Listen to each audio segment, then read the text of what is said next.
hoje vou trazer para vocês o tema dos relacionamentos, claro que, né, sob a perspectiva sistêmica, mas eu também vou trazer esse tema, assim, de uma forma um pouco mais profunda, né, aquilo que for possível colocar no tempo que a gente tem.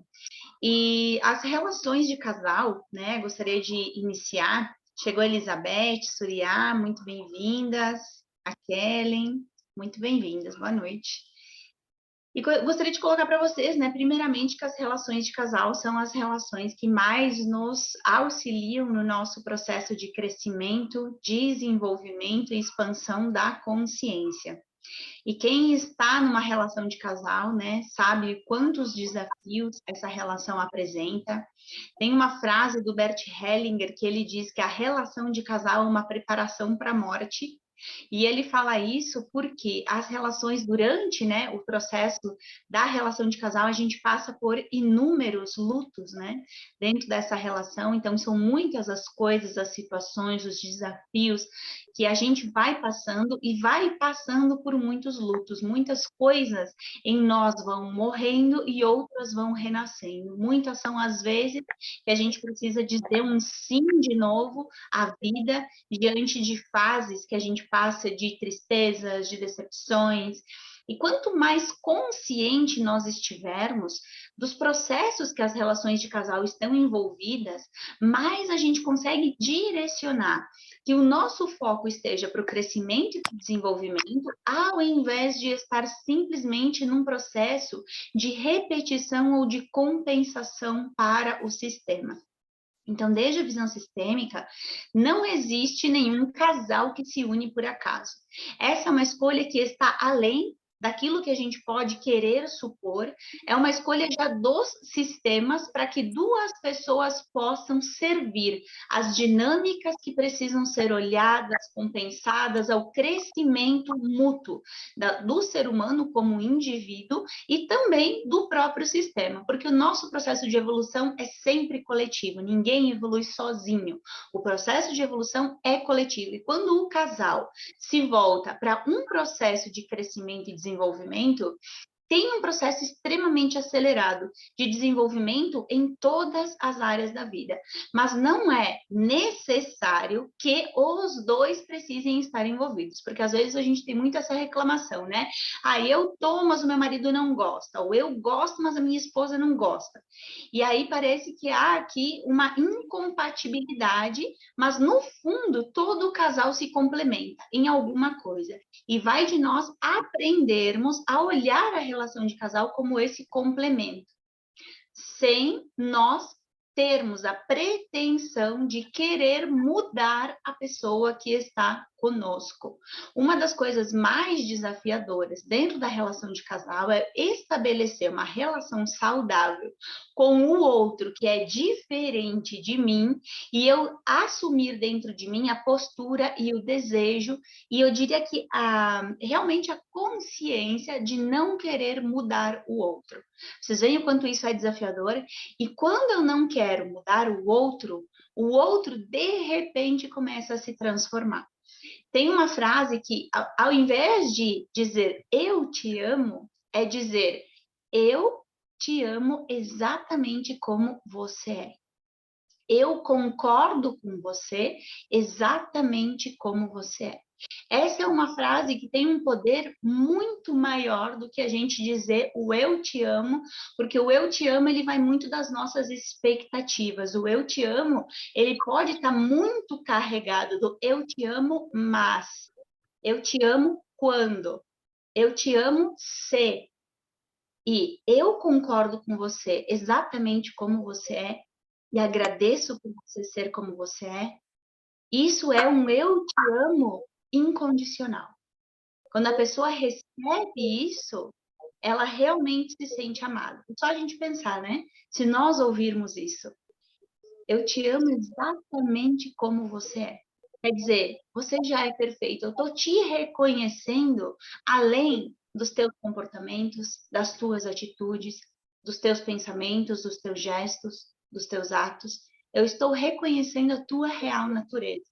E quando eu começo a projetar no outro o meu olhar dessa maneira, o outro começa a ter a possibilidade de expressar essa sua real natureza.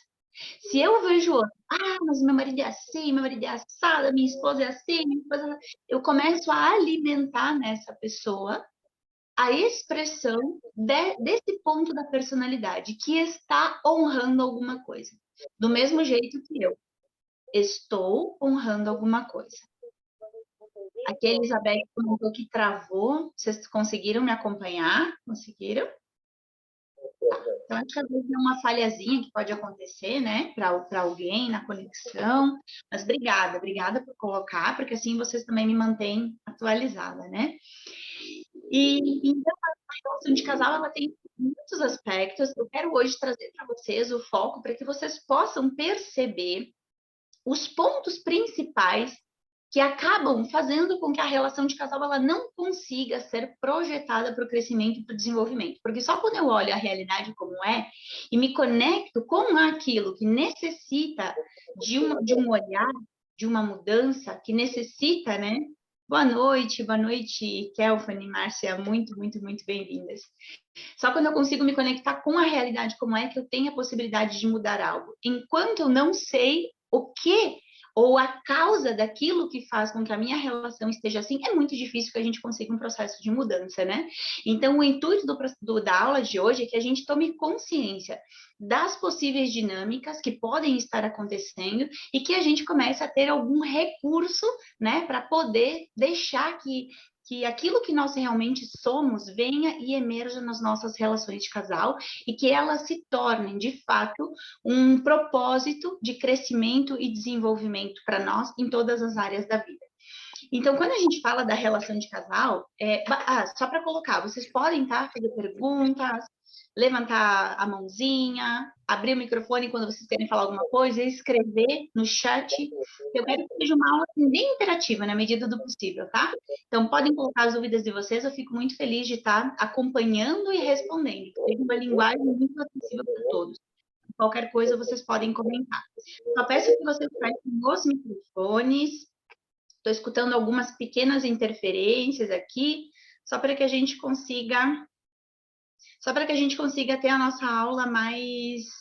Isso, obrigada, para que a gente consiga colocar um foco um pouquinho maior aqui. Tá bem. Daqui a pouquinho, acho que já fechou, né? Isso aí, muito obrigada, meus amores. Isso aí, damos seguimento. Então, por que a nossa relação de casal, ela passa por conflitos? Porque realmente, os conflitos fazem parte porque eles precisam nos trazer mensagens de algo que precisa ser olhado. Algo que precisa ser olhado em nós, do nosso próprio passado ou do passado do nosso sistema familiar. Isso surge na relação de casal através dos conflitos. Então, nós vamos para as relações de casal com um programa. Nós já temos aqui dentro de nós um programinha quando a gente sai da nossa família de origem, a gente vai lá, se interessa por uma determinada pessoa, a gente pensa que está fazendo uma escolha consciente, mas na verdade a gente está sendo atraído e estamos atraindo alguém por uma questão de familiaridade. Então, o meu inconsciente detecta que aquela pessoa tem algo que para mim é familiar. De alguma maneira, o meu inconsciente vai lá e se conecta e cria a atração por aquilo que é similar. Por isso que por mais que a gente diga, nossa, mas a gente é muito diferente na questão das personalidades, das expressões, de tudo. Mas quando a gente vai olhar, as dinâmicas sistêmicas, elas são muito parecidas. As dinâmicas sistêmicas se complementam muito. E é por isso que a gente se atrai desde um nível inconsciente.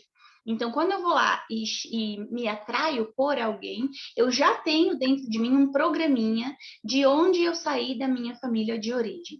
E por isso que as leis sistêmicas, a visão sistêmica, a primeira premissa é, para que eu consiga me desenvolver num relacionamento de casal, é preciso abrir mão do meu primeiro grande amor, que é a minha mãe. Sem isso, a relação de casal, ela sempre vai ter algum tipo de conflito, interferências. Eu sempre vou estar priorizando aquilo que não é mais prioridade. E isso vai gerando muita confusão na relação de casal, mas a gente vai chegar lá. Existem 3 momentos de programação essenciais que acontecem, 3 tipos, eu diria, de programação que nós temos, que nós carregamos para a nossa vida adulta e para as nossas relações. Eu vou me aprofundar principalmente em 2 deles e acho que esses 2 vão trazer muita clareza para vocês. O primeiro tipo de programação que a gente tem é aquela programação que a gente recebe a partir da nossa concepção. E aqui falando mais especificamente de traumas. Os traumas que nós passamos na nossa vida. Então, essa primeira programação é a programação a nível subconsciente e consciente. A nível subconsciente é o quê? Coisas que aconteceram que a gente pode não lembrar, porque aconteceram na nossa infância muito precoce, ou coisas que a gente lembra, que já está a nível de consciente, tá? Então, aqui são o quê? Traumas, geralmente esses traumas estão relacionados a abusos, rejeições, humilhações ou abandono, principalmente esses aspectos, esses 4 aspectos, que conformam os traumas que a gente vai carregando para a nossa vida adulta. Às vezes são o quê? Abusos mesmos, abusos de físicos, abusos psicológicos, abusos sexuais, que faz com que a gente olhe depois a nossa vida, os homens que se aproximam, aqui sendo um grupo prioritariamente de mulheres, né? Às vezes um abuso sexual que aconteceu na infância, na adolescência, faz com que a mulher depois cresça e desenvolva nela uma crença de que os homens são perigosos. Então, ou ela vai se aproximar de homens que são mais afeminados, que têm mais a energia feminina, porque não tomou o pai, homens que não têm tão aflorado a sua energia feminina, ou as mulheres, né, às vezes sentir interesse, começar a sentir interesse por mulheres, pelo mesmo sexo, ou optar por não se relacionar. Porque considera que isso é a sua liberdade, mas na verdade está sendo condicionada por uma crença proveniente de um trauma. Então, às vezes pode ser o quê? Humilhações na fase escolar. Existem muitos casos de pessoas que depois não conseguem se relacionar e desenvolver boas relações porque passaram humilhações nessa fase escolar. Foram humilhados pelos colegas. Tem um caso assim que é tratado, né, no meio terapêutico, mas que uma vez uma pessoa colocou de um menino que na fase escolar ele tinha mais ou menos 10, 12 anos e ele gostava de uma menina na escola e uma turminha ali dos coleguinhas dele, né, para fazer uma a gente não pode dizer uma brincadeira, mas na criança também não existe uma maldade, né? Eles baixaram as calças do menino na frente daquela menina. E aquilo para ele foi uma humilhação tão grande, que ele jamais depois conseguiu se relacionar profundamente com nenhuma mulher. Então, na fase escolar também acontecem muitas questões que depois a gente pode carregar e levar para a nossa vida adulta. Traumas de abandono, né? Então, aquela criança que sente, que criou a história de que foi abandonada, que escutou a história de que foi abandonada, ela também vai ter uma tendência a se ligar com homens de uma maneira onde ou ela vai tentar compensar a dor da mãe humilhando os homens, não querendo se entregar para os homens, fazendo joguinhos com os homens, de modo que eles sempre parecem que precisam estar abaixo delas, ela está acima, ele está abaixo, se é o homem é a mesma coisa, né? É um jogo de poder, ou ela cria um vínculo de extrema dependência emocional, porque vai buscando o pai, vai para a relação buscando o pai que não teve, o pai que não foi presente. Então, desenvolve aqui relações de extrema dependência, uma dificuldade muito grande de conseguir ir para a vida, de conseguir se desenvolver, de ter uma relação saudável em função do medo sempre constante e inconsciente da perda.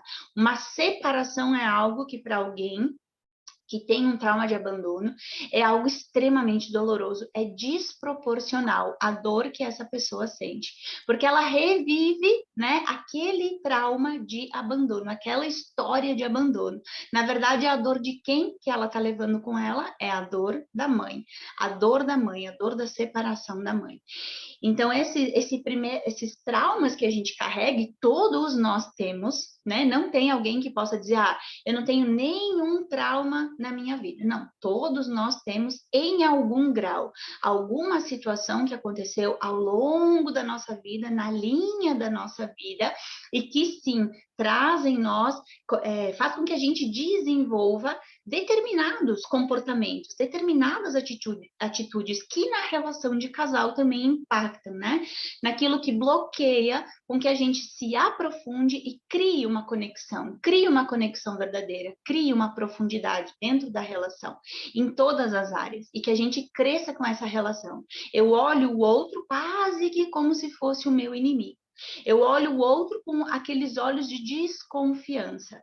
Eu olho o outro com um olhar de mãe. Eu olho o outro com um olhar de pai. Ou eu olho o outro com um olhar de filho. Eu não consigo estabelecer o olho no olho, igual para igual, que é a única forma das relações de casal crescerem. Enquanto um está acima e um está abaixo, ou seja, enquanto um faz um papel de pai, de mãe, e um faz um papel de filho, a gente não consegue entrar num processo de crescimento consciente. Claro que vai ter um processo de evolução, sempre é. Não tem como a relação de casal não ser um processo evolutivo. Sempre vai ser. Mas se nós estamos aqui, acredito que é porque desejamos ter um pouco mais do que isso, né? A gente deseja não só ter uma relação de casal que está com um propósito em direção ao coletivo, mas a gente pode ter uma relação que promova o nosso crescimento, o nosso desenvolvimento como indivíduos, como seres mais conscientes. E a partir daqui que a gente vá para onde a gente realmente quer ir, junto com a pessoa que está conosco, preferencialmente, né? Então, o primeiro grande momento é esse. O segundo grande momento, que é o momento que hoje eu não vou aprofundar por conta do tempo, mas vou trazer para vocês a informação. Ele se refere no que a gente chama de projeto sentido, que é um período bem específico que está localizado muito naquela camadinha do nosso subconsciente para o inconsciente, do subconsciente para o inconsciente, que se refere aos 9 meses antes da nossa concepção. Esses 9 meses antes da nossa concepção, eles carregam a informação do habitat que eu fui inserido quando fui concebido. Então, esses 9 meses antes, eles vão te trazer informação de como a mãe estava quando você chegou. Qual foi a química gerada durante o processo de gestação, que fez com que ali a gente já começasse a receber algumas programações, os medos, as dores, as inseguranças, tudo isso também, em algum grau, influencia o nosso desenvolvimento e o nosso comportamento depois na nossa vida adulta. Os 9 meses de gestação, como foram, e depois os 9 primeiros meses de vida, né? Depois do nascimento, os nossos 9 primeiros meses. Então, esse período, que é também chamado de projeto sentido, ele também determina vários pontos que depois a gente vai desenvolver, né, em função de programas que nós recebemos. E o outro ponto é a questão da transgeracionalidade, que é o ponto que a gente mais vai aprofundar. Por quê? Por que a gente vai mais aprofundar? Digamos que os outros, né, os outros pontos, que são aspectos muito importantes que a gente vai acessando e vai entrando em processos de liberação, as duas primeiras programações que eu comentei com vocês, que são os traumas da nossa linha de vida, e o segundo, esse projeto de sentido, a transgeracionalidade, ela já vai ser como se fosse a base, a raiz do que vai sendo liberado de informação para os outros 2 momentos de programação. Então, aquilo que vem da transgeracionalidade é muito forte, é muito profundo e vai determinar muitos dos aspectos que a gente desenvolveu na nossa infância, muitas das promessas que a gente fez na nossa infância. Né? Também quero trazer para vocês aqui um dado que eu acho que é bem interessante ao longo da nossa vida, aquilo que a gente carrega porque tem a ver com a transgeracionalidade. Tem um ponto, né, de trauma que a gente carrega na nossa vida, nem diria de trauma, de programação, que são os mandados parentais. Os mandados parentais é aquilo que é. O que são os mandados parentais? É aquilo que eu recebo na minha infância. justamente isso, um mandado. Um mandado. Esse mandado, ele está ligado ao quê? Ao para quê. Para que eu fui concebida? Para que eu nasci? E aqui tem um peso tão forte na nossa vida, porque vejam só, não tem aqueles casais que têm um filho com um objetivo. Eu tenho um filho com um objetivo. Eu já, agora tudo bem, agora já me organizei aqui na minha vida, já fiz uma série de coisas, já alcancei aquilo que eu queria. Agora vamos ter um filho. Para quê? Para quê? Para salvar alguém? Para fazer a mãe feliz? Para fazer o pai feliz? Para realizar algum desses dois? Qual foi o para quê? Esse para quê a gente carrega com nós a nossa vida inteira. Se nós recebemos esse para quê, quando eu fui concebida, né? O meu pai e a minha mãe, nós já temos um filho. Agora o próximo vai ser para fazer companhia para o irmãozinho. Vai ser para que eles cresçam juntos, façam companhia um para o outro. Esse para quê vai estar acompanhando você a sua vida inteira. Porque a gente recebe o programa. Qual é o programa? A minha função aqui é fazer companhia para o irmãozinho, para a irmãzinha. A minha função aqui é proteger o meu irmão, a minha irmã. A minha função aqui é atender as pessoas da minha família. E eu carrego esse programa comigo a minha vida inteira. E tem pessoas que recebem esse programa, então, o primeiro filho, uma vez era muito assim, muito claro os mandatos, né? Então, o primeiro filho, primogênito, o que que era o primogênito? Aquele que vai cuidar dos negócios. É aquele que vai gerenciar, aquele que vai ficar com as terras, vai cuidar dos negócios. O segundo, a gente diz, desde a visão sistêmica, que é o quê? O filho da beleza, é o filho que vai honrar o sistema, é o filho que vai mostrar a família para a sociedade. O terceiro é quem? É aquele que vai cuidar dos pais. É aquele que vai ficar com os pais e vai cuidar dos pais. O último, digamos, né? O último filho. E esses mandatos a gente vai carregando na nossa vida. Quando eu recebo o mandato de que eu vou precisar liderar, muitas vezes acontece o quê? Eu, o primeiro, né? O primogênito, eu é que vou carregar as coisas que os meus pais não puderam. Eu é que vou carregar comigo as dinâmicas mais difíceis do sistema. Eu é que vou levar comigo. O segundo, eu é que vou dar os saltos mais altos. Eu é que vou levar a família para algum outro lugar. Eu sou a beleza da família. O terceiro, eu é que vou honrar e ficar com os pais de algum jeito. Não vou conseguir me desenvolver na vida, não vou ter um projeto de vida que me complemente, que me complete, não vou ter uma relação de casal satisfatória, de um jeito ou de outro, vou precisar cuidar dos pais. Isso quer dizer o quê? Não vou estar disponível para uma relação de casal. Não tenho como estar disponível para uma relação de casal. E quando estamos na relação de casal, é aquela coisa: estou com uma pessoa, mas essa não é minha prioridade. Estou com alguém, mas no fundo essa não é a minha prioridade. Eu sei que o meu maior compromisso, aquilo que faz com que eu aqui no fundo esteja com o meu maior compromisso é lá com meu pai e com a minha mãe. Então as coisas aqui não podem dar certo. Eu não tenho como ter sucesso. Porque se eu tiver, eu vou sair de casa. Eu vou ficar longe, eu vou me distanciar. E aí, como que eu vou cumprir aquilo que me foi predestinado? E isso com todos os lugares. Então, os mandados parentais que acontecem de maneira totalmente inconsciente, porque cada mandado parental está ligado com uma dinâmica anterior. Já está com aquele pontinho, um lugar anterior. Tudo aquilo dos nossos ancestrais que não foi visto, que não foi completado, vai ser distribuído para as outras gerações.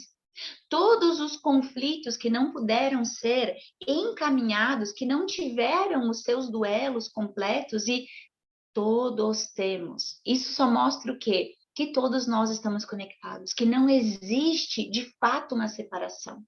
Por quê? aquilo que os meus ancestrais não puderam completar, os descendentes é que vão fazer isso, é que tem a possibilidade de fazer isso. E isso não é uma punição, não é um karma, não é, nossa senhora, olha eu aqui agora tendo que arcar, pagar o pato com as coisas que os meus ancestrais fizeram. Nada disso, porque aquilo tudo que teve de mais difícil e de mais doloroso ficou com eles. A nossa geração foi liberada de muitas coisas. Só a gente imaginar a comparação entre o contexto histórico, político, cultural, social, religioso, a diferença das gerações anteriores para agora. Então, eles fizeram, uau, e fizeram muito. Realmente fizeram demais. Tanto que mudou esses contextos a nível global. Só que não puderam fazer tudo, porque o desenvolvimento é coletivo. E aquilo que não foi possível completar vai sendo passado e distribuído para as outras gerações. Então, o que nos cabe agora, para que a gente tenha sucesso também nas nossas relações de casal, é que a gente possa assumir aquilo que nos toca. É que a gente possa olhar a nossa vida, os nossos conflitos, os conflitos da relação de casal, permitir que existam conflitos na relação de casal, porque se não tem conflito, não tem relação. Se não tem conflito, não tem crescimento. Agora, quais conflitos? A gente precisa ver, estar atento, que os conflitos são um pedido de crescimento, não são um pedido para que eu manifeste em mim aquela minha menina ferida na infância, aquela menina que foi abandonada na infância, aquela menina que foi rejeitada na sua pré-adolescência, aquela adolescente que foi humilhada ou que foi abusada. Isso é aquilo que a gente precisa se responsabilizar. Aquilo que nos toca e toca na vida de cada um precisa ser olhado desde uma postura adulta. E a partir deste olhar, as nossas relações de casal começam a se transformar de uma maneira muito grande, de uma maneira muito profunda. Então, esses mandados parentais também, além dos mandados parentais, para trazer aqui para vocês, lembre o que é o mandado parental? É o para quê. Para que eu vim aqui, nesse mundo? Para quê? Esse para quê pode nos libertar de muitas coisas. Quando eu me dou conta que, aí tá, aí está o meu para quê. Por isso pode ser que eu não consiga me desvincular dos meus pais. Por isso pode ser que eu não consiga fazer diferente. Por isso, pode ser porque eu tenho esse programinha aqui que está me dizendo que eu fui gerado para cuidar do meu pai, ou fui gerado para cuidar da minha mãe, ou fui gerado para cuidar dos meus irmãos. E aí, o que que acontece quando a gente foi gerado para cuidar de alguém? Essa pessoa realmente adoece e necessita de cuidado. Essa pessoa realmente vai necessitar de cuidado, porque esse é o meu propósito de vida. E aquilo que eu vou fazer depois, e se, por exemplo, eu recebi isso, esse mandado, e com a minha mãe, e a minha mãe morre, as pessoas perdem o sentido de viver. A pessoa perde o sentido, porque se eu fui programada para isso, agora, qual é o meu sentido? O que eu vou fazer da minha vida agora? Se eu já não tenho isso. E realmente são as pessoas que depois da morte de alguém, elas ficam perdidas na vida. Elas realmente não sabem como seguir, não sabem o que fazer, não sabem por quê. Mas é porque dentro delas já tinha esse programinha. E esse programa, quando a gente desfaz, e eu desfaço primeiro a partir da tomada de consciência, e depois a gente pode realizar, né, um movimento sistêmico, devolver aos pais aquilo que é deles, assumir para nós a nossa postura adulta, consciente, todos os dias, e ir desenvolvendo, permitindo que através dessa liberação sistêmica seja mais fácil esse processo de desenvolvimento e expansão de consciência. Seja mais fácil esse processo de olhar para o nosso companheiro, para a nossa companheira. E ver, nossa, olha quanta coisa a gente estava carregando juntos até agora. Agora eu reconheço, agora eu consigo te olhar de igual para igual. Quando eu vejo que tantos conflitos foram gerados porque eu também nunca te olhei desde um lugar adulto. Eu também confesso que eu sempre te vi como um pai, ou como um filho, ou como um rival. Eu sempre te olhei desde um outro olhar. E assumo agora a minha parte. Assumo aquilo que me toca. E te agradeço também por você ser quem você é e por ter permitido que eu pudesse olhar essas partes de mim. E por que que então, é exatamente por isso que quando a relação não tá legal, não tá bem, passa por determinados conflitos, qual é o nosso intuito? Separação. Se não tá bem, ó, o que que eu vou fazer? Óbvio, vou me separar. Vou para um outro relacionamento. O que que acontece no outro relacionamento? Se eu não curei as questões que esse relacionamento me pedia, se eu não cresci nos aspectos que esse relacionamento me pedia, eu vou projetar exatamente as questões mais profundas que estão me conduzindo e me atraindo para um outro campo familiar, para um outro campo que ressona com o meu inconsciente. E ao longo do tempo eu vou projetar coisas muito parecidas e vou viver uma relação muito parecida. Então, quando que a gente consegue? Ah, quer dizer que eu tenho que ficar preso na relação mesmo estando infeliz? Não. Quer dizer que você tome consciência real de hoje, para que você está nessa relação? Quem você está honrando estando nessa relação? Se ela te faz infeliz, porque é uma escolha sua. É uma escolha sua. Uma vez não era, mas hoje é. Agora, se você escolheu e segue escolhendo, é porque existe um para quê. E quando você olha esse para quê, você consegue tomar consciência, liberar-se desse para quê, honrar a pessoa que está contigo e que te auxiliou nesse processo, de olhar para dentro, de olhar para você. Aí sim, quando esse casal percebe que subiu de nível e já não tem compatibilidade aqui, uma separação é uma separação que vai conduzir para o mais. É uma separação que vai atrair um outro nível de consciência, um outro nível de jogo. Se não, é mais do mesmo. É mais do mesmo. Só que com uma outra cara, um outro processo, igual o processo das relações. Um primeiro momento de paixão, de namoro, eu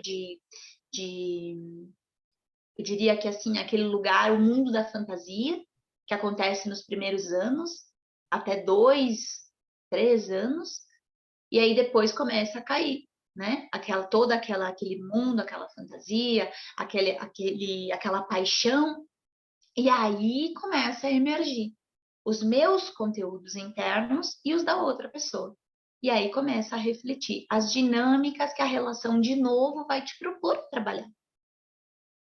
Então, quando eu olho, puxa, a relação pode ter conflito? Pode. Os conflitos são uma forma de crescimento. E um dos grandes problemas que a gente tem, que impedem o nosso desenvolvimento, é o nosso medo de errar. É a gente achar que não pode errar. Amor à Segunda Vista, a Surya coloca. Sim, esse é um livro do Bert Hellinger, Amor à Segunda Vista, um livro muito lindo. E a gente achar que não pode errar. Que vocês já perceberam como a gente foi criado considerando que o erro é uma coisa ruim? Só que quando a gente erra porque a gente está tentando. A gente erra porque a gente está vivendo. E às vezes a gente não permite esse aspecto da nossa vida, que é o erro. E é através dos erros que a gente acerta. E que a gente acerta bem.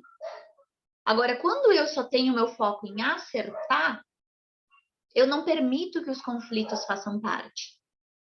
E se eu rejeito algo, o que acontece? Desde a visão sistêmica, vem uma força de compensação. Atua em nós, a gente quer ou não, uma força de compensação. E o que que essa força de compensação vai fazer? Mais conflito. Tudo aquilo que eu rejeito, reforça, cresce. Então, se eu não admito conflito está acontecendo, porque olha onde eu já tô, olha quem eu já sou, olha o conhecimento que eu já tenho, olha, eu crio histórias aqui, só histórias. E os conflitos que pedem o meu crescimento verdadeiro e real, eu não permito. Então, eu cresço intelectualmente, eu faço 1 milhão de cursos, faço 1 milhão de coisas, crio uma história sobre mim mesma. E não consigo ter uma boa relação de casal. Por quê? Porque esses conflitos são os conflitos que vão me conduzir para o crescimento interno. o crescimento verdadeiro, a expansão da consciência. E a partir deste olhar, a gente vê que tudo está em nós e tudo está aqui à nossa volta, para que a gente desperte. A gente só precisa, às vezes, o quê? De uma orientação, de uma tomada de consciência, de um processo de liberação. Outra questão que a gente traz da nossa infância, dessa nossa linha de vida de programação, são as nossas promessas. As promessas que a gente faz na nossa infância. Quais são as promessas que eu fiz na minha infância? Aquela criança que cresceu vendo a mãe e o pai brigando, discutindo. Vendo a mãe e o pai, ou a mãe, passando por processos de dor por ter sido abandonado. Passando por processos de revolta com o pai, processos de humilhação, ou o pai sendo humilhado pela mãe. O que aquela criança faz? Ela toma uma decisão, ela faz uma promessa. Não, mãe, você pode ficar tranquila, que eu vou te fazer feliz. Eu vou te fazer feliz, mãe. Não, pai, fica tranquilo. Eu vou te fazer feliz. Eu vou estar aqui com você. E essas promessas a gente carrega a nossa vida inteira. Como a gente vai estar disponível para uma relação de casal se eu fiz uma promessa na minha infância que está lá no meu inconsciente de que eu vou fazer a mãe feliz, de que eu vou fazer o pai feliz, de que eu vou salvar a minha mãe ou o meu pai dessa tristeza, dessa dor, dessa raiva, que eu é que vou orgulhar a minha mãe e o meu pai. Como que eu vou estar disponível para uma outra relação verdadeiramente? Como que eu vou me desenvolver profissional e financeiramente? Ter realmente uma liberdade. É limitado. Tudo vai ser limitado. A minha entrega vai ser limitada, porque uma parte minha vai ficar lá. Eu vou subir de nível, posso me desenvolver, mas com uma culpa. A culpa me vindo junto comigo, aonde eu for, e buscando meios de compensação. E quais são esses meios de compensação? Não ser feliz na minha relação, ou não me desenvolver na minha profissão, ou desenvolver algum processo de doença. Esse é o meu meio de compensação. Esse é o meu meio de honrar aquilo que eu prometi na minha infância e que tá aqui, ó, um programinha. Então, quem sente que ressona, as frases que ressonam, não é por nada. É porque acessou alguma coisa. Tem alguma coisa aqui dentro que está reconhecendo a dinâmica. E o que a gente faz quando a gente encontra isso? Eu deixo que o meu adulto tome conta deste momento. Que o meu adulto consciente tome conta deste momento.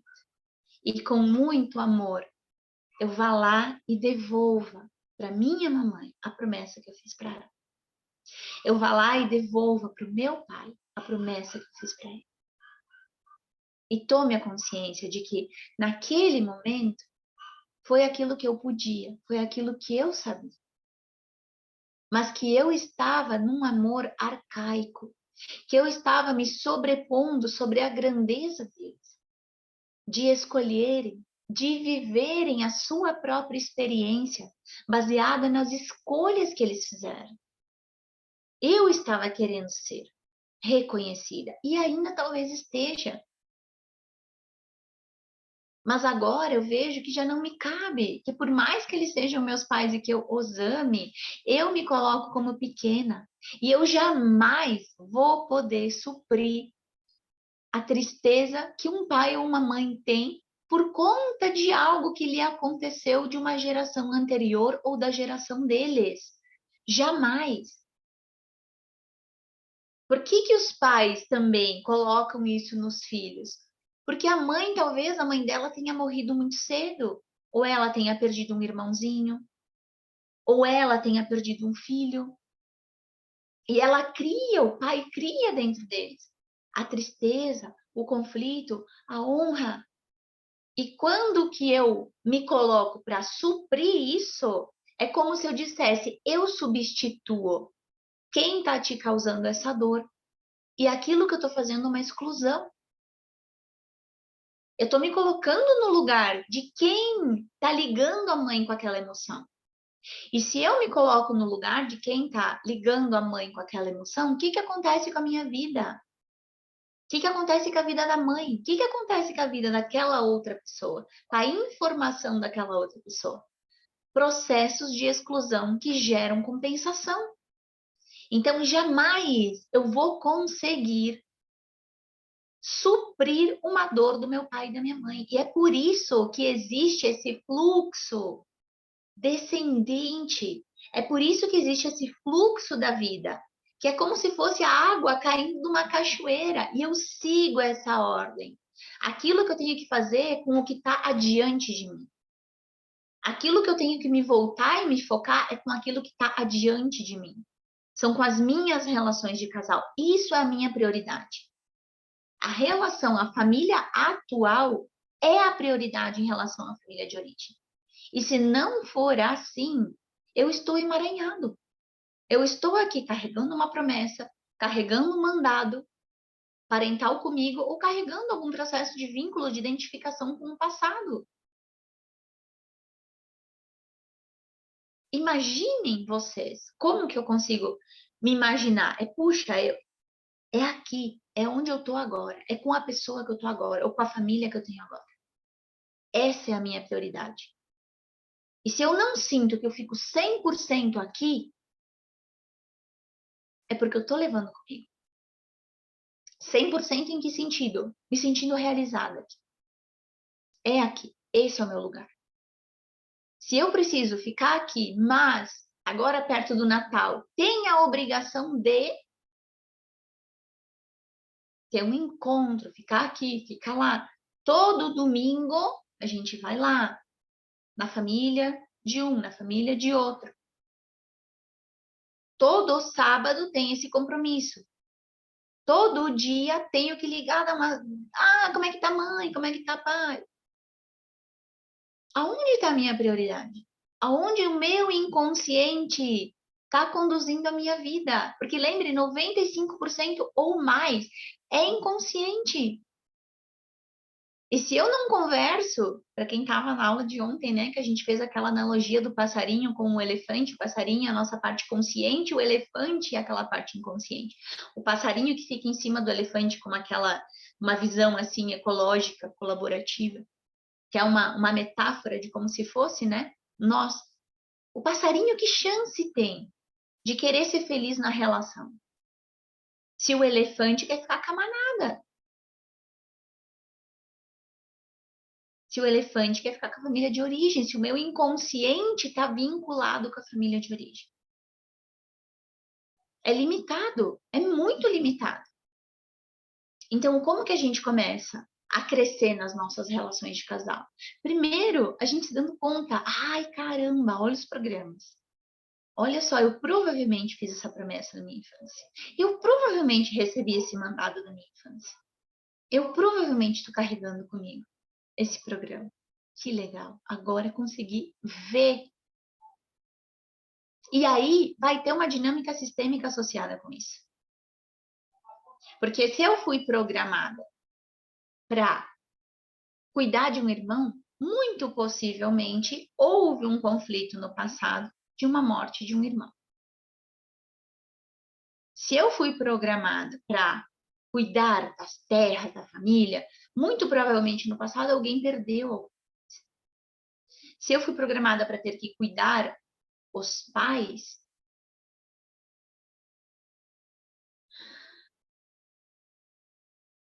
muito provavelmente os meus pais não conseguiram tomar os seus próprios pais. Não se veem capazes de seguir adiante por si só. Há um deslocamento de função, onde o filho ou a filha, de repente, tem que fazer um papel de pai e de mãe dos próprios pais.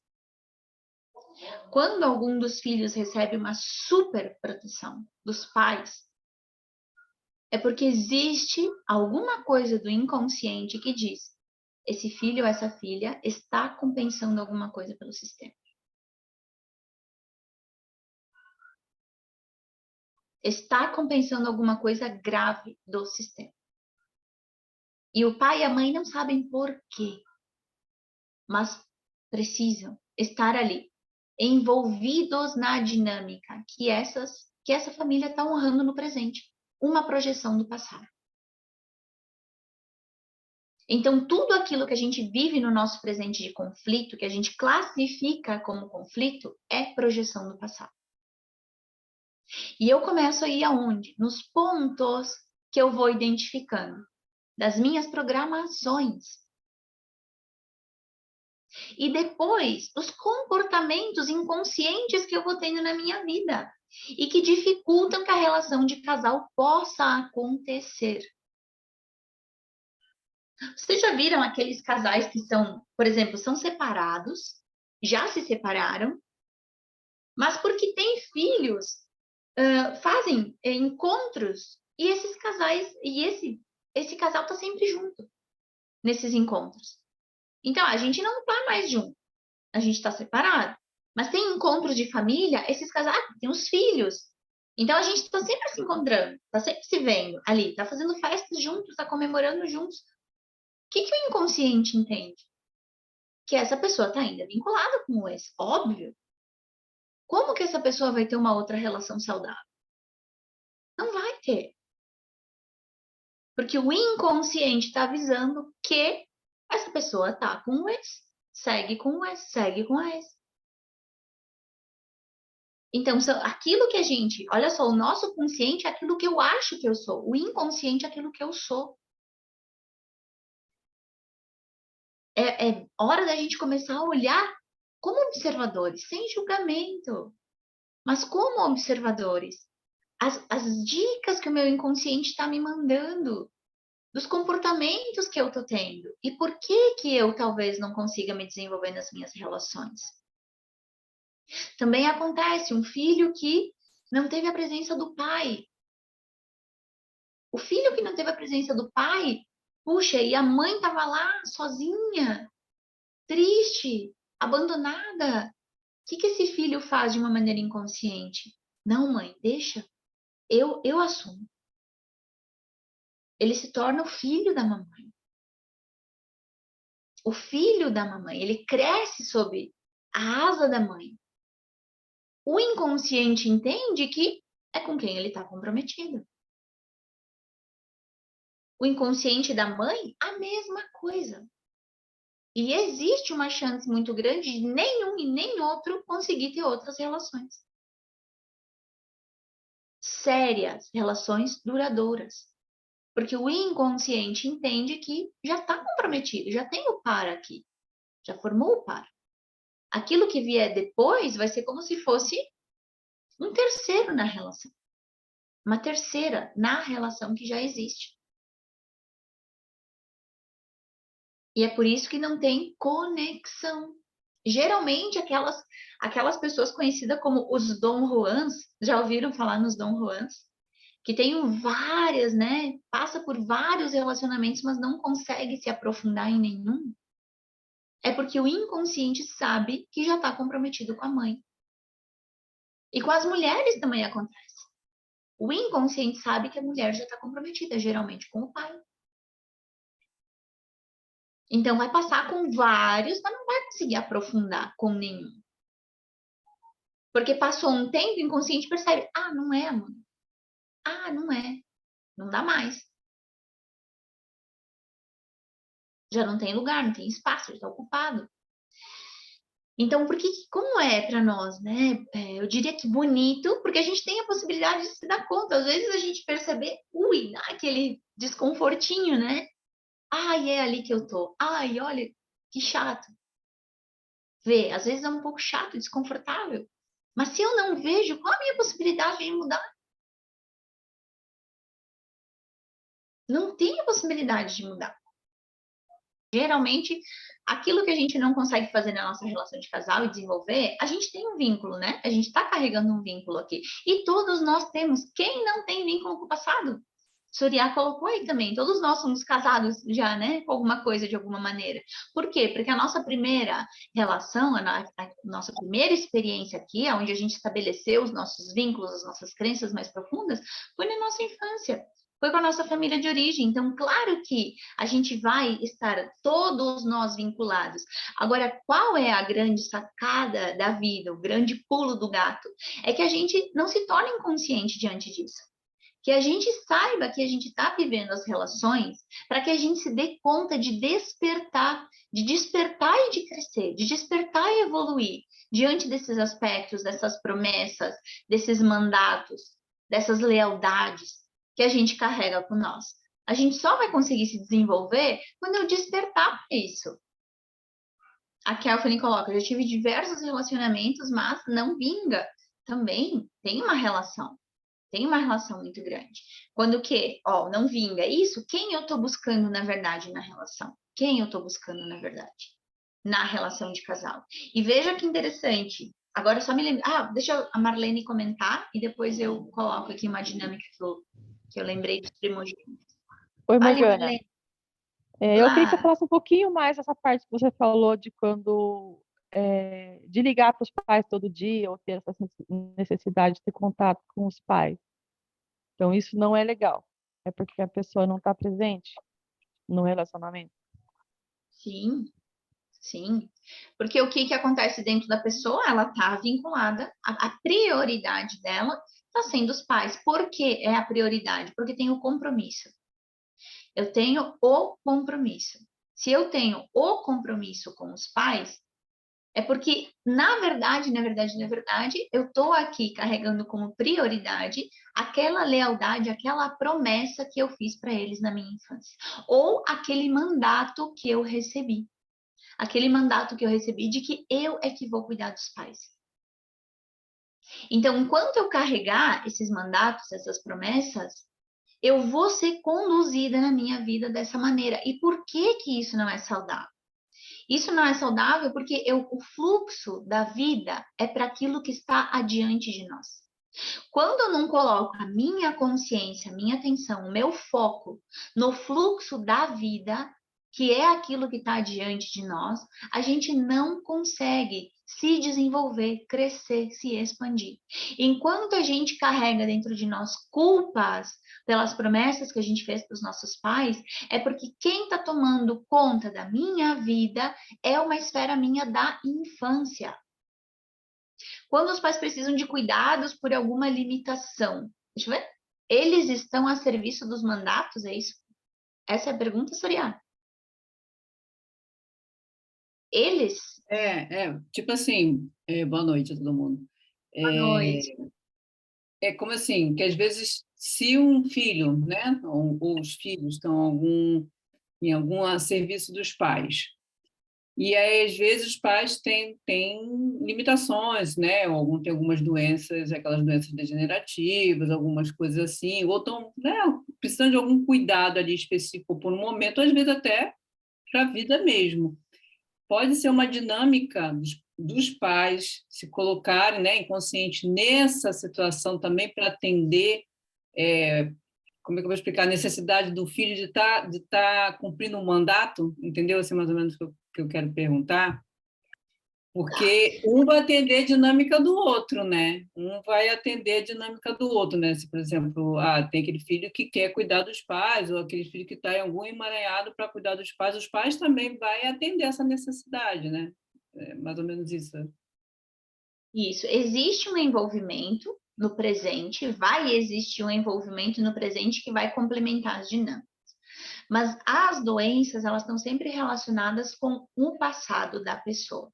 O passado da própria pessoa ou das gerações anteriores a ela. Então, ela vai desenvolver a doença no presente, que vai complementar a dinâmica com o filho, do deslocamento, da função onde o filho tem que fazer um papel de pai, o pai ou a mãe vai fazer um papel de filho. Mas quem o pai e a mãe estão buscando não tem nada a ver com o filho. E enquanto o filho fizer o papel de pai ou de mãe, a chance desse pai ou da mãe se encontrar com aquilo que poderia conduzir a uma tomada de consciência, ou quem sabe um processo de cura, é menor. Porque o pai ou a mãe segue buscando aquilo que lhes falta ou aquilo que ele está vinculado aonde não está, que é no filho ou na filha. Então, quem aqui faz toda a diferença? Por isso que a visão sistêmica ela é tão, eu acho que interessante nesse sentido que basta uma pessoa tomar consciência. Só que a tomada de consciência e a decisão de estar no lugar de filho e de filha. Então, os pais já estão idosos, necessitam de cuidados. Tudo bem, é uma questão. Agora, quando isso se torna saudável? Quando eu não vejo que isso é um sacrifício na minha vida. Se isso é pesado para mim, é porque eu estou envolvido numa dinâmica. Se isso é pesado para minha família, é porque eu não estou conseguindo lidar de uma maneira saudável. Agora, como o adulto consciente age aqui, tendo a solução. Qual é a solução? Os pais precisam de ajuda. O que a gente pode fazer para ajudar que não entre num processo de sacrifício? Vamos chamar outra pessoa? Vamos pedir ajuda para alguém? Nesse momento, vamos rotacionar se tem outros irmãos? Vamos auxiliar de alguma outra maneira? Porque a prioridade precisa seguir sendo a prioridade. Qual é a prioridade da vida e do processo de evolução? E, inclusive, aquilo que vai mais beneficiar os pais é quando o meu foco e a minha energia está voltada para aquilo que está adiante. E isso não significa rejeitar os pais, excluir os pais, esquecer os pais e abandonar os pais. Mas é estar no nosso lugar de filhos e de filhas de uma forma saudável, sem querer ser pais dos pais, sem querer ser mãe da mãe. Isso é o que torna pesado. Isso é o que é difícil e desafiador, mas é extremamente libertador também. Então, a gente se colocar no nosso lugar de pequeno, de saber que antes de nós houve toda uma história. Antes da gente pensar em estarmos aqui, o pai e a mãe já estavam envolvidos com inúmeras dinâmicas, com inúmeras histórias. E a gente cria o senso, e lógico que a nossa percepção é limitada desde a nossa concepção para cá. E parece que o mundo é isso. Só que não é. A gente é assim, ó, pequenininho, diante de toda a história do nosso sistema e diante da história dos nossos pais. E eu, de repente, querer me colocar como grande, porque olha como eu sou importante. Eu é que sou grande, eu é que cuido, eu é que salvo aqui os meus pais. Olha como eles precisam de mim. Olha como eles precisam de mim. Sem mim, o que seria deles? Aonde que eu estou me colocando aqui? Eles estão lá intimamente vinculados com as dinâmicas dos irmãos que morreram, dos filhos que eles perderam, dos pais, carregando as dores da mãe, do pai, vínculo com outros ancestrais. Essa é a maior vinculação deles. E está sendo projetado no presente. Então, como que eu realmente ajudo os meus pais? É eu vivendo a minha vida sem estar tão vinculado, tão emaranhado, repetindo, sem repetir tão fielmente o passado como para eles não foi possível. Mas para nós é, porque a gente está tendo acesso ao conhecimento, a gente está tendo acesso às ferramentas. E o que a gente faz de melhor é tomar consciência e agir. Tomar consciência e agir. Então a Marlene coloca, mas é prejudicial então ligar para os pais todos os dias. Prejudicial em que ponto? Eu aqui estou me comportando como uma pessoa adulta? Eu estou aqui me comportando como uma pessoa que realmente vê os pais na sua grandeza? Ou será que dentro de mim existe uma vozinha que diz que se eu não estiver ali presente, tudo pode desandar?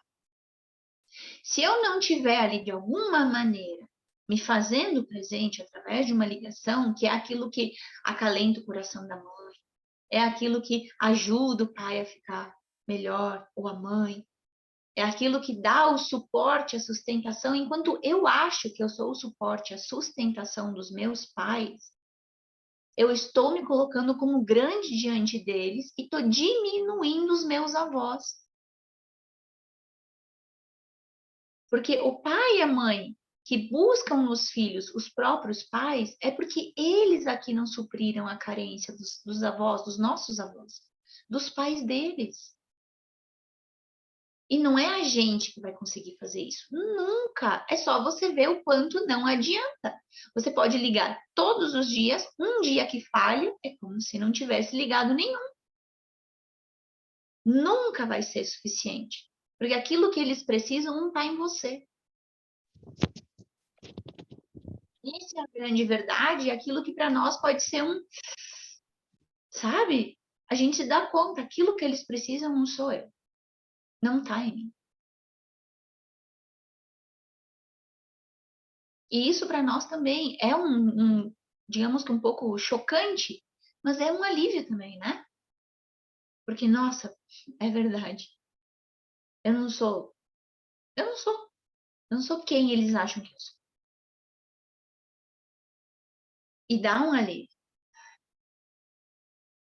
Deixa eu só dar uma olhadinha aqui nos outros comentários, que tem vários. Me desculpem. A Bela colocou, parece que falou de mim. A Kelfine tem uma amiga que é assim, tem uma ligação muito forte com o ex-marido. Ele casou e ela não para com ninguém. Já teve diversos relacionamentos, mas não vinga. Ah, agora que eu entendi o contexto. Exatamente, porque o inconsciente está dizendo o quê? Tá vinculado, tá vinculado. Aí eu respondi aqui da Surya, Bela, o que acontece comigo? E quando não temos vontade de ligar para os pais? No meu caso, não tenho vontade de ligar para os pais. Ok. Aí é interessante avaliar o quê? A gente está num processo consciente de que não ligo para os pais porque eu estou voltada para a minha vida, para o meu presente. E esse não ligo é um não ligo porque a minha atenção está aqui ou existe uma revolta? Ou existe dentro de mim uma necessidade de fugir de alguma coisa? O que está me impulsionando a tomar essa atitude é aquilo que determina. Então, se eu não ligo, eu não tenho vontade de ligar para os pais. Esse não tenho vontade é durante quanto tempo? E o que está impulsionando isso? Porque se eu estou aqui numa postura, por exemplo, não que seja o caso, mas se eu estou aqui numa postura de revolta, não ligo porque quando ligo é assim, assim, assim, assim, assim. Não ligo porque não gosto, não ligo porque não suporto. Minha mãe é muito chata, me estressa, pegajosa. Ou meu pai. Querem me controlar. Não ligo por isso. O que está te impulsionando é aquilo que vai determinar. Então, aqui não quer dizer que você está fluindo com a vida. Não quer dizer que você está com o foco no presente. Você está tentando fugir do passado. E quando a gente tenta fugir do passado, o que acontece? Eu atraio mais disso para mim. Então, aquilo que eu acho da mãe, eu não ligo, ou do pai, né? Para não ligar, porque a mãe é pegajosa, eu provavelmente vou atrair alguém que é mais ou menos pegajoso, assim, para mim. Para eu poder estar compensando. Se eu não acesso, não ligo para o pai porque ele quer controlar tudo, eu provavelmente vou atrair alguém. Mais ou menos assim, para minha vida. Para que eu possa compensar. Vocês vejam que a gente está sempre buscando um processo de compensação. E enquanto as escolhas que a gente não faz são escolhas. Vamos criar um determinado ponto assim, de consciência para nós. Até esse momento, talvez 95% de chance é de que a gente esteja vivendo uma relação inconsciente. Existe 95% de chance de que, se eu não tinha esse conhecimento antes, eu estivesse vivendo vários aspectos da minha relação de uma maneira inconsciente. Porque se eu não sei, como eu vou fazer diferente? Aí o que importa aqui é que a gente veja o que nos está movendo a fazer a ter esse tipo de comportamento. Por que a minha relação de casal está como está? Não é como eu gostaria. E quais são as dinâmicas possíveis? Lembram os três processos de programação. E mais do que a gente identificar a dinâmica, é eu tomar a decisão, o que eu faço com isso? Porque se eu só tiver mais uma informação para ter, não vai fazer diferença nenhuma. Agora, se realmente eu quero transformar a minha relação de casal, eu preciso olhar para a minha família de origem e devolver para eles aquilo que é deles com muito amor. Enquanto eu fizer, tá aqui, ó, é de você. Leva que eu não aguento mais carregar com isso aqui. Eu tô me colocando como pequeno? Eu tô me colocando como humilde, como filho? Ou eu tô me colocando de igual para igual? Com pai e com mãe, a gente não é de igual para igual. A gente não é maior do que eles. Também não quer dizer que a gente precise ter uma relação de nossa, um amor maravilhoso, fraternal. A gente tem que estar sempre se abraçando, conscientes. Uau, seria muito bom. Mas acontece, acho que em 0,5% dos casos, talvez. É um processo. Enquanto eu achar que meu pai e minha mãe têm que ser como eu acho que eles têm que ser, eu jamais vou tomá-los de verdade. Enquanto eu achar que eu vou estabelecer uma relação com alguém que essa pessoa vai mudar, eu quero que essa pessoa mude, na verdade eu quero mudar meu pai ou a minha mãe. Então, o nosso primeiro ponto, quando eu não digo nem aceito, né? Eu assinto, eu concordo, porque eu tomo a decisão, eu concordo com os meus pais exatamente como eles são, eu crio dentro de mim uma flexibilidade maior, uma segurança, um amor maior, conectado com algo que está além. Lembra da aula de ontem? Conectado com algo que está além, do amor emocional. Enquanto eu achar que eles têm que ser outros, não é possível. Enquanto eu achar que eu tô na minha relação de casal, mas eu só vou me comprometer realmente com essa pessoa quando ela fizer isso, isso, isso, isso. Eu só vou me entregar realmente quando essa pessoa mudar e for outra. Então, quem que eu tô procurando? Eu só tô esperando o outro ou a outra chegar. E tem consequência, gente. Tem consequência. Por mais que seja inconsciente, tem consequência. Se eu não honro a relação que eu tô,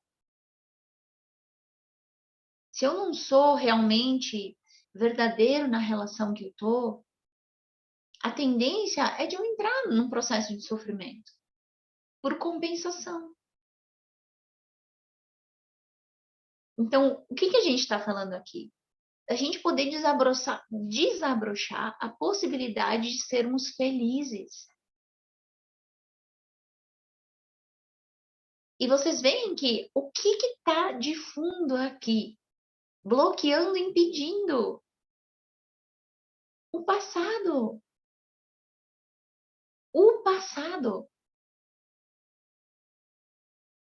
Então, vamos lá, vamos nos darmos conta. Puxa, recebi um mandato. Uau, tá bom. Não vou me considerar especial. Eu recebi um mandato. Todos nós recebemos. Fui programada para. Ui, tá bom. Não só eu, especial, fui programada para algo. Todos nós, de alguma maneira, fomos. Fiz essa promessa. Tá bom? Fiz essa promessa. Naquele momento. Hoje já não cabe mais. Não vou me culpar, porque quem se culpa é a criança.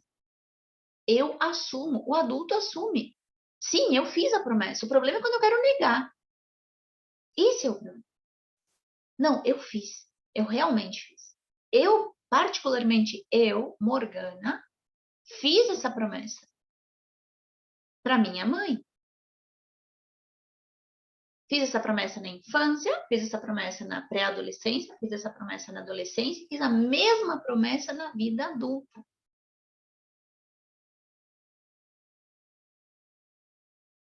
consciente, mas não consciente das consequências.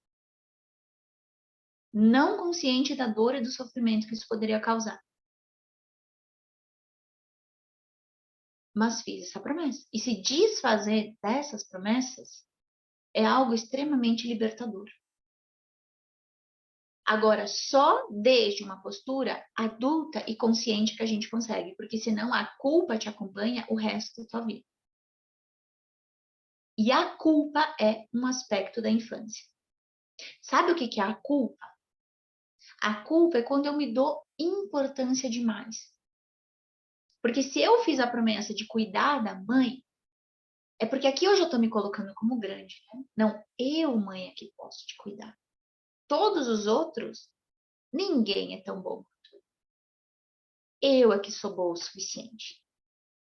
Eu me coloco como grande não só diante do pai e da mãe, da minha mãe, dos meus avós, mas diante dos meus irmãos, diante de todos os outros seres humanos, porque eu é que posso. E quando eu vou lá e não cumpro a promessa, foi o meu caso, eu não cumpri. Porque eu passei, depois do conhecimento, a priorizar outras coisas. Não cumpri essa promessa. E como que a gente faz para não ter culpa? É assumindo.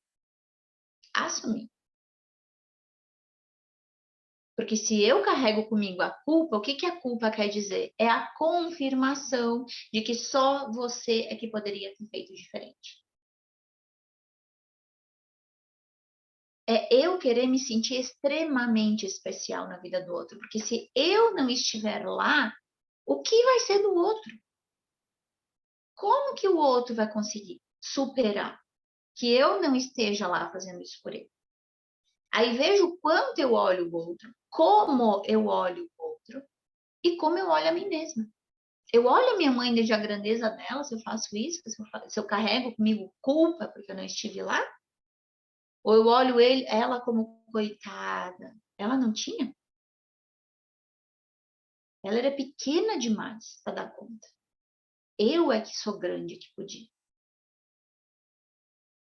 Então, antes de tudo, a gente fala da culpa com uma certa honra, com um certo orgulho. A gente carrega a culpa com aquela coisa de nem sabe por quê. Ah, eu me sinto mal por estar culpada, mas no fundo, no fundo, no fundo, essa culpa faz a gente se sentir grande. E é por isso que é tão difícil a gente se desfazer. E só o adulto consciente é que pode tomar a decisão. Não, eu assumo o dano que eu fiz, porque eu fiz um dano. Eu assumo o dano que eu fiz. E me retrato aonde me cabe. E com qualquer outra situação, qualquer outra pessoa, com outros relacionamentos, eu assumo o dano que eu fiz. Mas eu sei que você dá conta, porque você é maior do que eu, no caso da mãe. Se é relacionamentos anteriores, eu sei que você dá conta, porque você é como eu. Eu não sou melhor do que você e nem você é melhor do que eu. Você também pode. Agora, eu assumo a minha parte e me retrato. Porque assim eu me volto para a vida e eu me volto para a ação. A gente sente aqui dentro, né? Uma reviravolta aqui, mas é uma coisa boa. Porque te dá contato, tu tem contato com a realidade e com o teu poder pessoal. Com o teu protagonismo. Eu atuo. Eu atuo. Quando eu me paraliso, é porque o passado está tomando conta.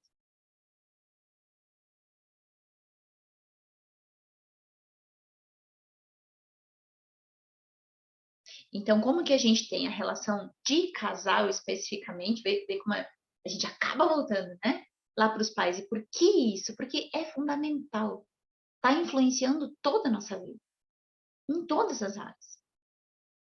E aí dentro, quando essa camada é olhada e trabalhada, eu olho dentro da minha relação de casal. E eu desenvolvo 5 pilares dessa relação de casal. Esses pilares são a sexualidade, que é a base da relação de casal, é a convivência, é a intimidade, é o amor e é o equilíbrio entre dar e receber, que é aquilo que aprofunda a relação de casal.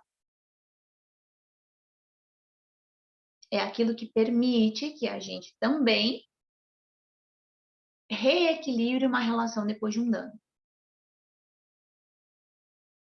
Aí eu consigo viver os 5 pilares da minha relação de casal. Se um deles falta, é interessante a gente ir avaliar.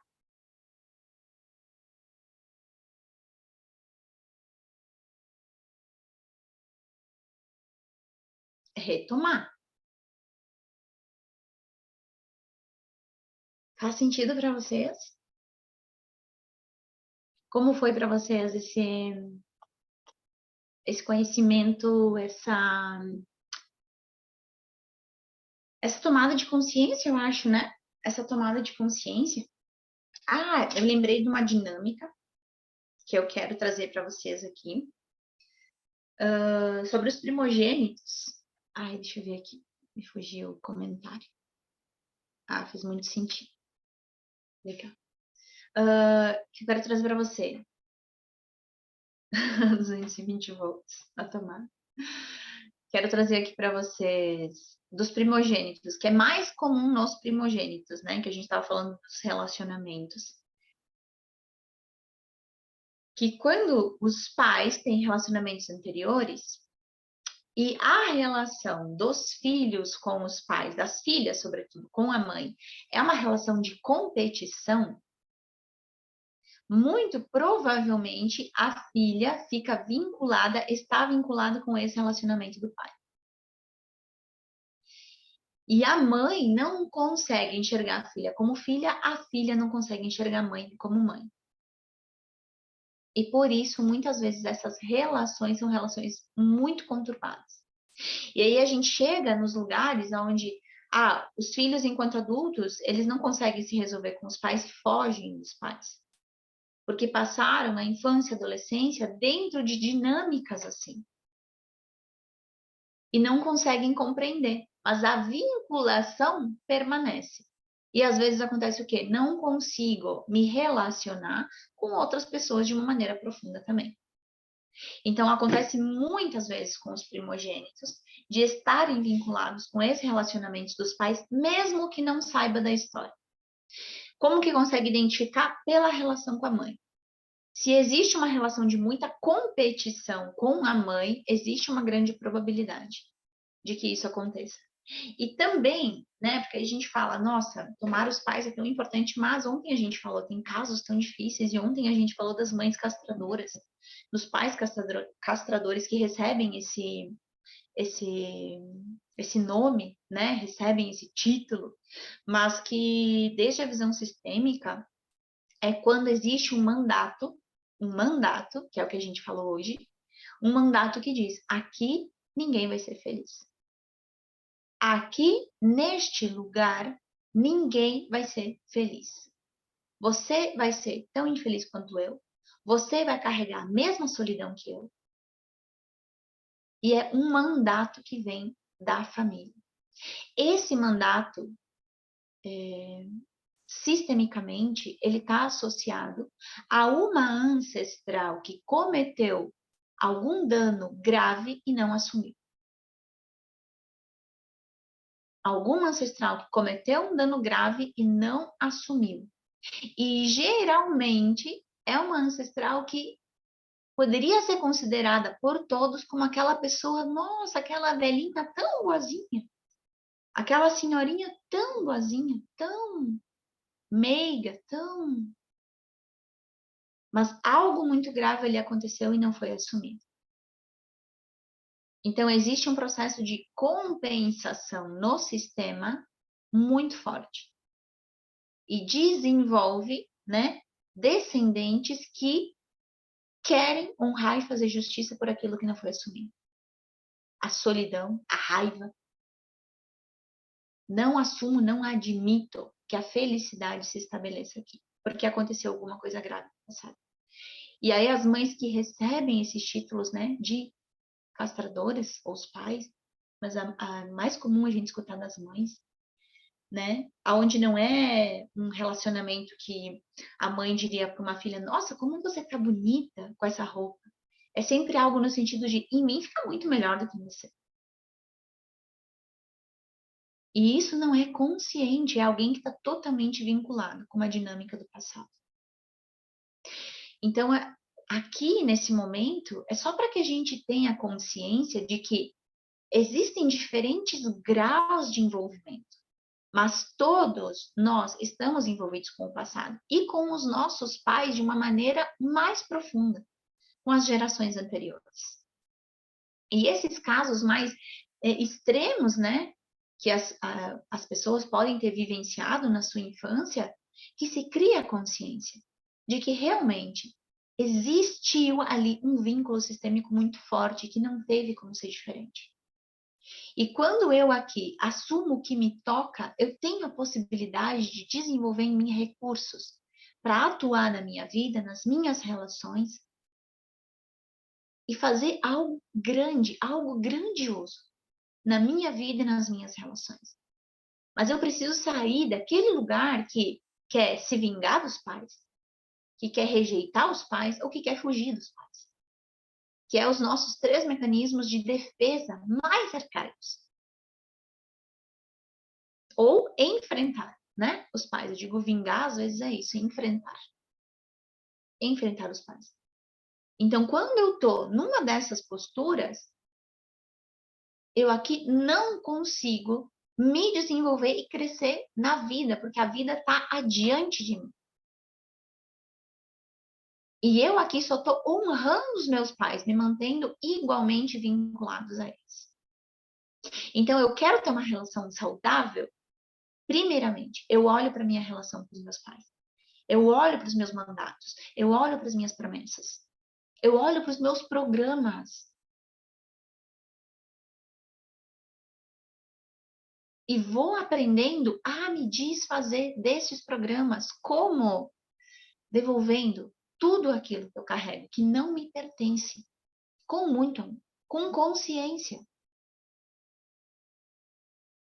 Devolvendo tudo aquilo que eu carrego que não me pertence.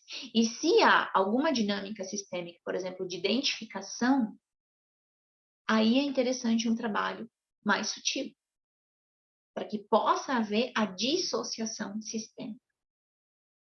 Que aqui a gente não falou emaranhados mais difíceis, como, por exemplo, uma identificação, mas mais difícil no sentido de que eu carreguei aqui, pela minha mãe ou pelo meu pai, um vínculo com alguém que estava precisando de uma compensação, mas que eles não adotaram. Então, eu adoto por eles. Eu carrego por eles. E quando existem casos de psicoses, casos de esquizofrenia, casos mais psiquicamente, né, mais delicados, é quando alguém na infância tomou a decisão de carregar dinâmicas de várias pessoas, não só de uma. Eu posso, eu levo, eu carrego. Porque senão essas dinâmicas elas vão sendo distribuídas para vários poderem crescer, se desenvolver e ir adiante. E quando alguém desenvolve algo mais grave, mais sério, que impossibilita a sua vida de seguir adiante, de crescer com isso, uma identificação mais profunda, é alguém que lá na infância viu e disse, eu dou conta, eu levo de vários, eu carrego, tudo isso eu carrego, eu posso.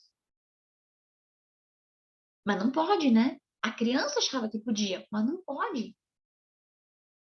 E qual é o grande objetivo da vida? Que na vida adulta a gente se dê conta e possa soltar, e possa transmutar, e possa passar a aprender com tudo isso. Não com o objetivo de aprender, mas com o objetivo de crescer através dos conflitos. E existe conflito mais evidente do que na relação de casal?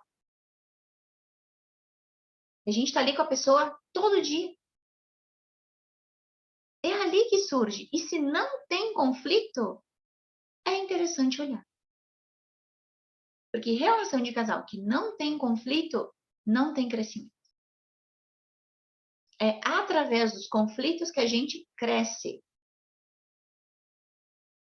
Sempre sabendo estabelecer o limite de prioridade, que é o quê? Preservar a nossa vida. Então, se a relação é uma relação que coloca em risco a vida, a primeira coisa é preservar a vida. Em todos os outros casos, os conflitos são o meio pelo qual a gente cresce, pelo qual está se mostrando as dinâmicas que nós estamos envolvidos, as lealdades que eu criei, as promessas que eu fiz, os mandados que eu carrego comigo. Com o intuito de quê? De liberar, de soltar, de deixar no passado, de devolver aos pais. Vamos fazer um exercício? E aí a gente encerra. Vamos?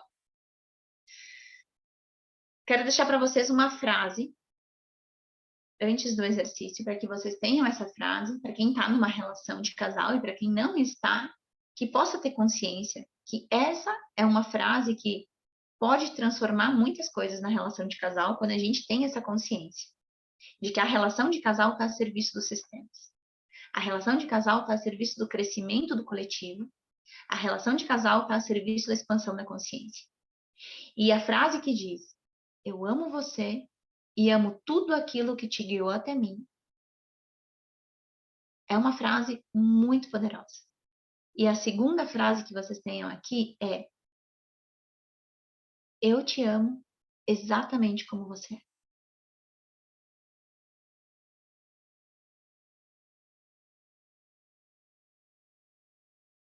Que a gente cria a consciência de que se eu quero mudar o outro, eu não vejo o outro.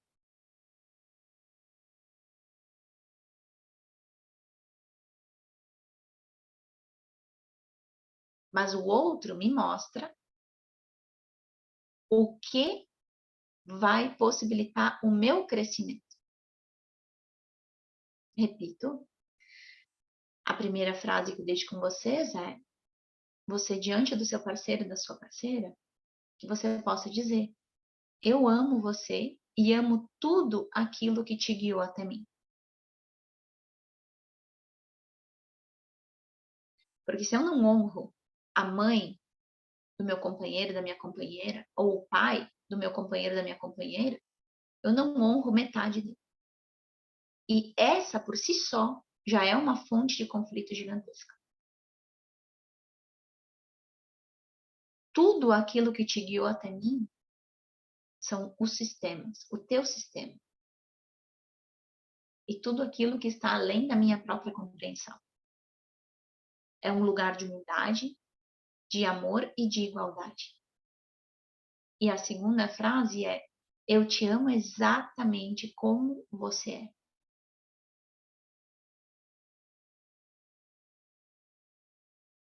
É uma frase de inclusão, de integração, de amor incondicional. Não é o amor emocional. É o amor maduro.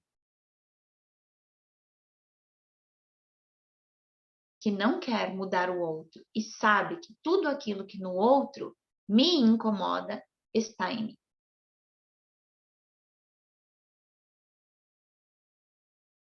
E a partir deste lugar, a relação tem um potencial de crescimento gigantesco.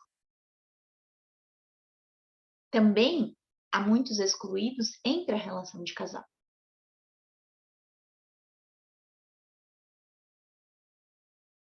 Mas hoje quero convidar vocês para a gente estar realizando. Vamos ver.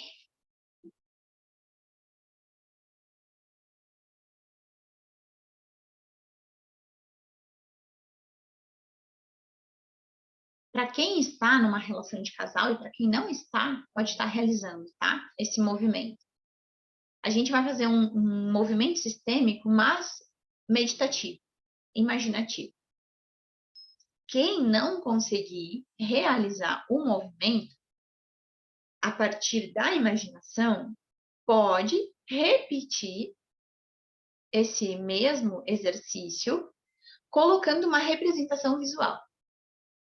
Então, depois repete, coloca uma representação visual para você, para os seus pais, para outra representação que eu vou já falar para vocês, para o teu companheiro, para a tua companheira, e aí você realiza o exercício a partir dessa percepção mais visual que pode te centrar melhor no exercício, tá?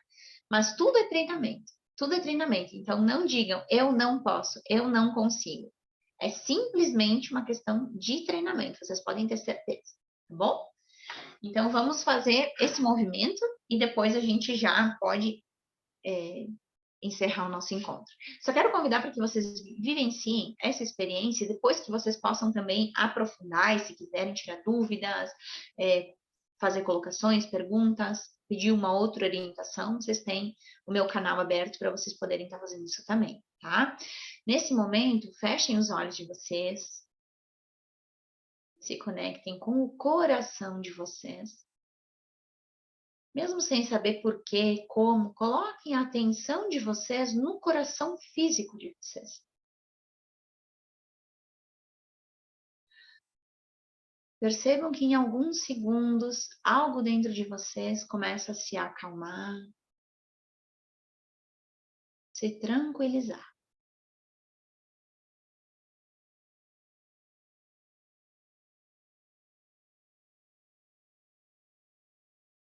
Agora imaginem que na frente de vocês, mais ou menos, a 1,5 m, 2 metros de distância, está o pai e a mãe de vocês.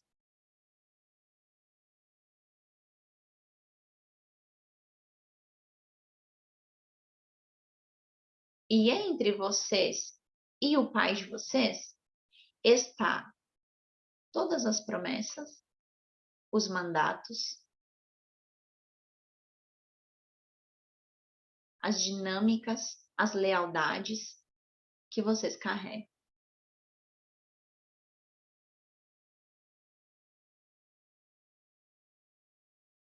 Vocês olham para essas lealdades, essas promessas. E vocês dizem obrigada. Obrigada. Só assim foi possível eu chegar aonde eu cheguei. Obrigada.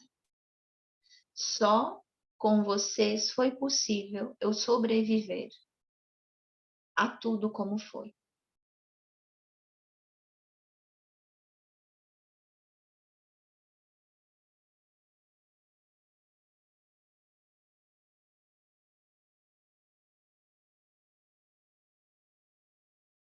Hoje eu já posso fazer diferente.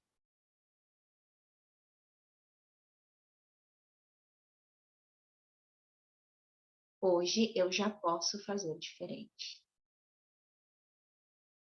E eu agora libero vocês. Com muito amor e gratidão, eu agora libero vocês.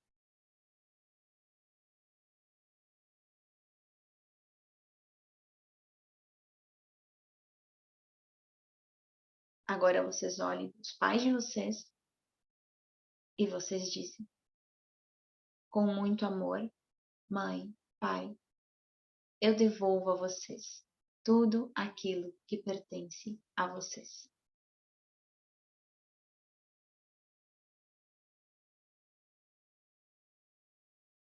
E agora escolho olhar a vocês desde a sua grandeza.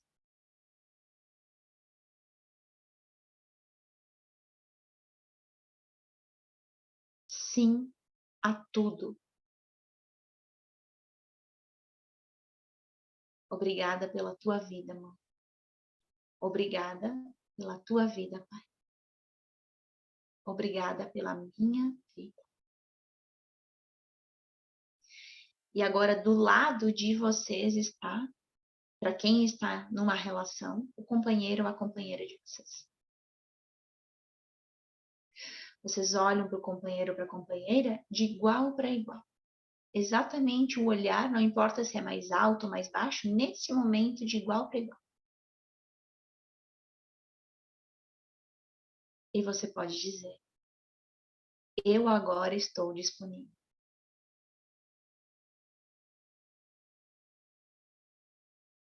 Obrigada por você ser exatamente quem você é.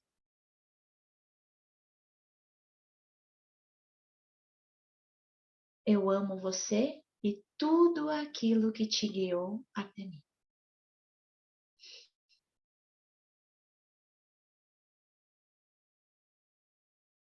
Obrigada. E vocês, junto com o companheiro de vocês, ficam de costas para os pais e dão alguns passos adiante em direção a Deus.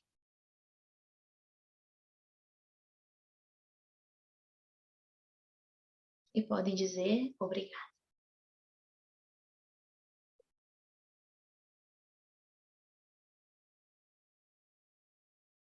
Quando sentirem, podem abrir os olhos de vocês.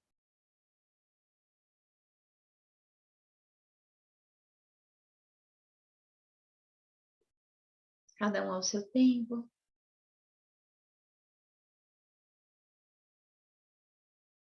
Que o encontro de hoje traga para vocês mais consciência, mais liberação. E que realmente seja um conteúdo que leve, além das palavras, a força e o amor que passa através de mim e vai em direção a cada uma de vocês. Eu amo vocês exatamente como vocês são.